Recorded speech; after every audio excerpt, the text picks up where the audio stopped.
Are extremely locked in. I love to utilize my silent moments to really talk to him and understand what I want to do with my life and where I'm going in life. And he aligns my steps every day. Okay. And so, real quick, one follow up. When you say God, who are you speaking about? Like, I mean, I'm Christian. Okay. Yeah. So Jesus. Yeah. Okay. Nope. Okay. Yo, what's going on, everybody? It's the channel where we find the truth, seek understanding, and be the light. Yo, so interestingly enough, we have another Pop the Balloon video. I haven't done this one in a very long time, but this is interesting. The last one was a situation where it was a male and a female. The female was looking amongst all the other guys, and the guy was a Christian. The girl said that she wanted a Christian type man. But it turns out, based off the video that we see, it doesn't seem like she really understood what that means and what that would entail in their relationship. And I don't think it was even the fact that they were Christian. I think it was the fact of the things like their day-to-days, their routines, the type of stuff that she gets herself into. But she wanted somebody that was a Christian, and it's like, how do you do that? Anyways, this video is interesting because we do have two people that claim to be of the faith, but they ended up not matching. And as the conversation goes by, you would think, okay, yeah, they can make this work. This is going to work. And then the unexpected happened. So let's just go ahead and get right into it. And then let me give my 2 cents and a couple of Bible verses. Y'all know how we do around here. But let's just go ahead and get right into it, because the verses that I'm going to bring up is actually going to be very interesting, and it's going to leave some room for interpretation or really trying to figure out how to navigate through that realm. So let's go ahead and check it out. As always, if you like this type of content, go ahead and like, subscribe, and hit that bell. Let's get right into it. Guys, any questions for her? You're ready? Okay, go ahead. What does your relationship with God look like, and is that something that's important to you? You know what's funny is before I walked in here, I seen 1010 on my phone, and I was like, just thinking to myself, like, dang, like me and God are really locked in. You know, I must be in alignment. Okay. Yeah. I don't know what 1010 means, but let's keep going. Okay. So like on a super strong. Like every day. Like I don't go to church every day, but I do watch church online. I travel a lot. So with that, I use my car. I call it Drive Time University. I use it as my time for quietness, my time to listen to audiobooks, my time to talk to God, my time to just even talk to myself, not in a crazy way, but you know. So me and God. If they were siblings, I would have believed it. Are extremely locked in. I love to utilize my silent moments to really talk to him and understand what I want to do with my life and where I'm going in life. And he aligns my steps every day. Okay. And so, real quick, one follow up. When you say God, who are you speaking about? Like, I mean, I'm Christian. Okay. Yeah. So, Jesus. Yeah. Okay. I have had a significant other who was Muslim, but to me, it was like, they believed in a higher power. They had a moral compass. So I'm not really necessarily particular about what you believe, as long as you believe in something and you're not robbing, killing, stealing, you know? Okay. Yeah. Okay. Yeah. Okay. Any questions here? No questions from my end. Nope. Okay. All right. Let's head back this way then. All right. White agenda. Whoa, wait. But why, sir? Did she not check off the boxes?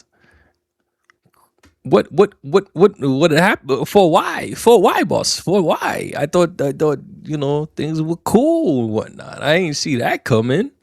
Let's keep going. Popping your balloon. I think for me, you know, something I'm looking for is somebody that kind of is confident in their faith, and they know, not saying that you're not confident, but just somebody that's more sure about their theology and the things that they believe and why they believe it.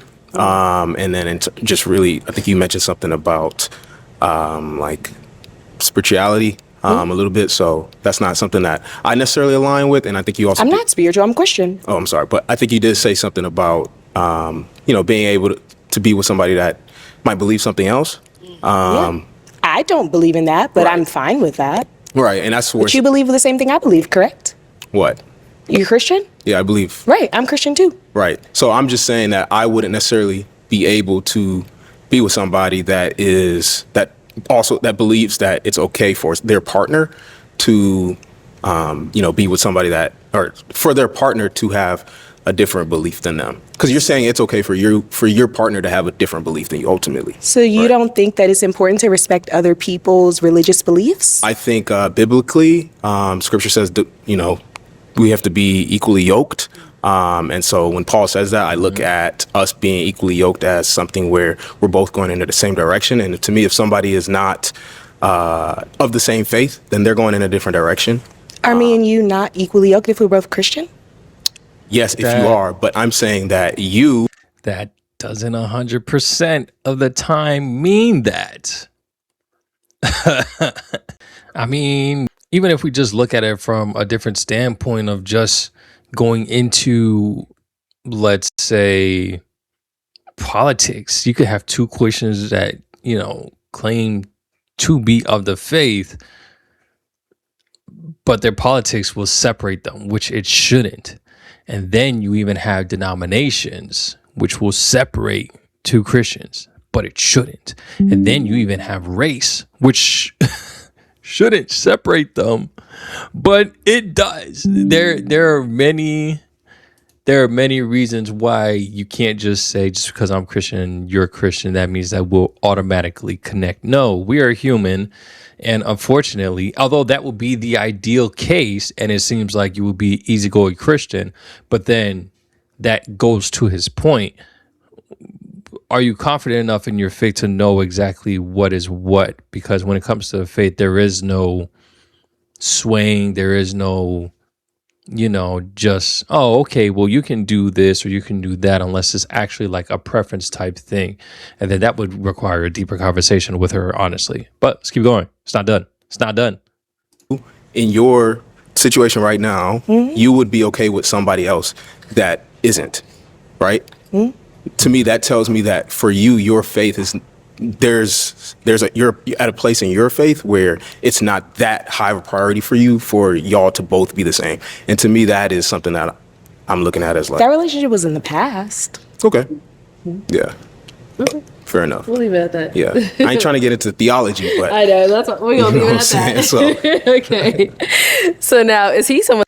She looked disappointed. I ain't gonna go. She looked highly disappointed that that's what happened. She was not expecting that at all.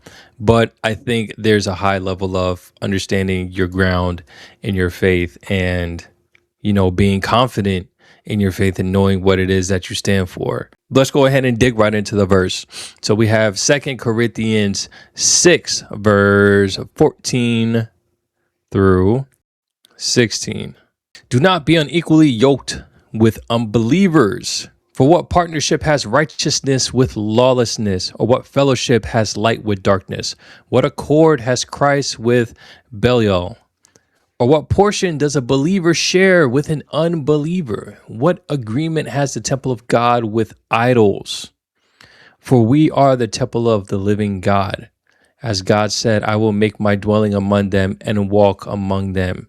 And I will be their God, and they shall be my people. So it's very interesting when we're talking about, again, being unequally yoked.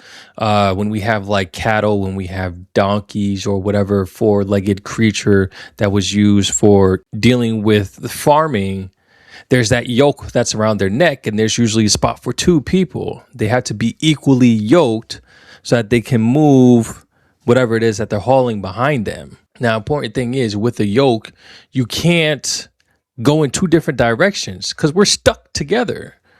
I can't go this way and then you go that way. We have to be in the same direction. And that's what we're talking about when we're saying unequally yoked. So when you're mixing yourself with non-believers, you're essentially trying to go in a direction with a non-believer when we're looking at a lot of stuff in a different direction.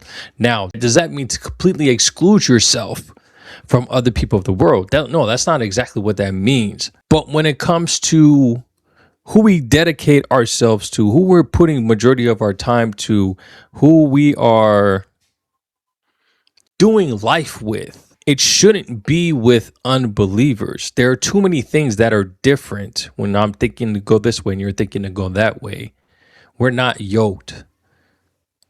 There's too many things that's different between us. And this is the Apostle Paul that we're talking about. So, and this doesn't even exactly mean like specifically, like I'm reading this verse and it's not even specific to marriage. It's just like dealing with somebody. If you're dealing with a business partner, would you want somebody that's going to be all about the money, that cares just about the money and the profit, and then willing to put somebody down in order to, get a leg up in the business? You will want a business partner like that. Somebody of the world probably would. An unbeliever probably would. But as a Christian, you shouldn't, because that goes against our faith. That goes against who it is that we serve. We shouldn't be trying to bring anybody else down for our own gain. So in that sense, that's being unequally yoked when you're trying to do something specifically with somebody. Now, when we're coming to work is a different situation, but a business partner is different because you're dedicating time, you're dedicating effort, you're dedicating a lot more than just, a 9-to-5 situation. This is something that we are building together, and we are doing things outside of work, trying to make this thing work. Hence the same thing with a marriage. So with that in mind, even in a marriage, it's ideally to not be unequally yoked with your spouse. But the interesting thing about that is something else that Paul says in 1 Corinthians 7. Let's go ahead and check that out. Now, this is in regards to marriage. 1 Corinthians 7. Let's go from 12. For this case specifically, let's go from 12 to 14. To the rest, I say. Now, we're talking about marriage. Initially, right before this, he was talking about some husbands should not divorce their wives. If he does, and wives should not divorce their husbands. And if they do that, they should not remarry. Or if they do remarry, it's back to their husband, essentially. But this is in regards to the rest of the people when it comes to marriage. To the rest, I say, I, not the Lord. So this is Paul with his wisdom of life. That if any brother has a wife who is an unbeliever and she consents to live with him, he should not divorce her. Cool. If any woman has a husband who is an unbeliever and he consents to live with her, she should not divorce him. Cool. For the unbelieving husband is made holy because of his wife, and the unbelieving wife is made holy because of her husband. Otherwise, your children will be unclean, but as it is, they are holy. But if the unbeliever partner separates, let it be so. In such cases, the brother or sister is not enslaved. God has called you to peace. So that begs the question. That kind of like, it goes back to preference. One of the things that I will definitely say is that when it comes to the faith, depending on where you are at your faith, I can say that somebody that is on the same level that she is, we can clearly see that there are on two different, I don't even want to say skills, they're clearly on two different journeys. Based off of her initial response when it comes to her being a Christian, it gives off vibes that she maybe listens to a couple of podcasts. Maybe she does have, some devotional thing that she has going on. Maybe she will attend a church sermon and stuff like that. But like to really dive into the word, into the scriptures, and to know exactly what the word says and what, Jesus says, especially when he's on the Sermon on the Mount, to know the history of the Israelites and all that stuff, and how God, was an everlasting and ever loving God to the Israelites after the many times that they've turned against him, to even understanding the whole process and how we became those of the faith and how all that transpired. That seems to not be the case, just allegedly, just off first glance with her, which that may be the case with him, which is why he says somebody that's not, steady, somebody that's not bold in their faith or really understanding of their faith enough. He wants somebody that's there because that's where he is at. Now, is that difficult? Yeah.